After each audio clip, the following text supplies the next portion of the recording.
Hello hi नमस्कार जय जगन्नाथ सांग मैंने मु सिद्धि वेलकम करुच्ची आपण मानक मोर ओडिया यूट्यूब चैनल ओडिया झियो सिद्धि को। आम भारत में 12 मासरे 13 पर्व पालन करा जाए। सेथि मध्यरु बुद्धिवामन ओषा बा बुद्धि ओषा अन्यतम। तो चलतु मु आज आपण मानक एही ओषा विषय रे सम्यक सूचना प्रदान करिबी। बुद्धि ओषा को गम्हा पूर्णिमा ठारू इंद्र पूर्णिमा पर्यंत पालन करा जाय थाए। यह भाद्रव मासर 4टी किंबा 5टी बुधवार रे पालित हुए। साधारणतः संतान प्राप्ति किंबा तांकर शुभ कामना पाई ए ओषा पालन करा जाय। एही ओषा रे बुध बा बुद्धि हेउछंती भैरवी बा विमला आराध्य देवी, किंतु ज्योतिष शास्त्र अनुसार बुध बा मंगला को पूजा करा जाय थाए।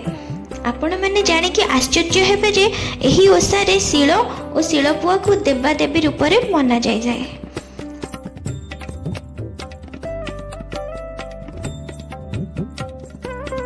प्रथमे एही शिल और शिलपुआ को बट्टा अँला रे गंगाजल सह स्नान करा जाय थाए।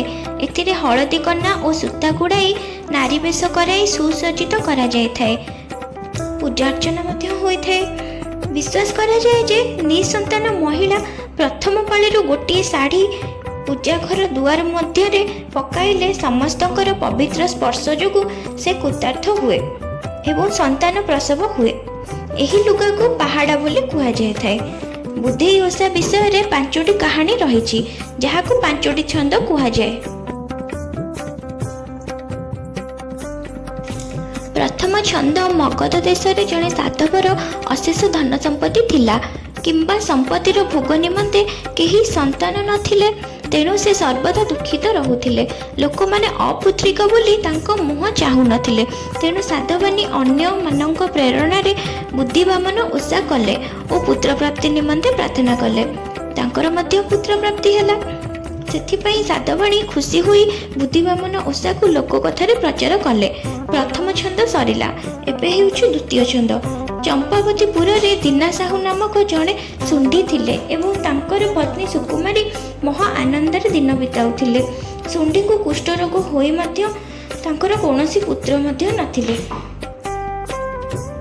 तो सेमाने मानसिक भारसाम्य रे रहिथिले सबुबेले। उभय दिने चिंता कले महादेव को दर्शन करी मनर कथा कहबाकू। प्रथमे जाऊ जाऊ बुद्धिवामन को देखिले। तांको आज्ञा रे सेमाने बुद्धि ओषा आरंभ कले। तांको रोग भल हैला, 5 पुत्र मध्य हेले। खुसरे खुसरे दिन बीतिला।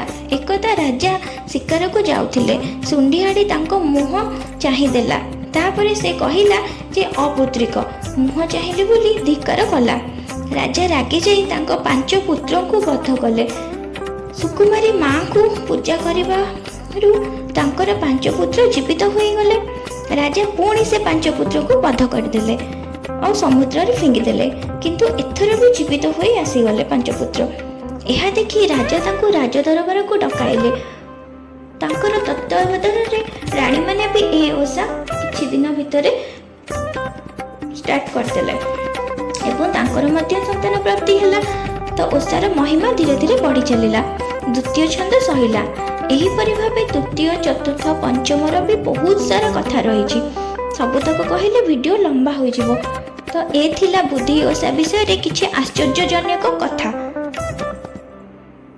जदि वीडियोटी भल लगी तो मो वीडियो को लाइक शेयर कमेंट और चैनल को सब्सक्राइब कर दियंतु। रहिली बाय बाय जय जगन्नाथ।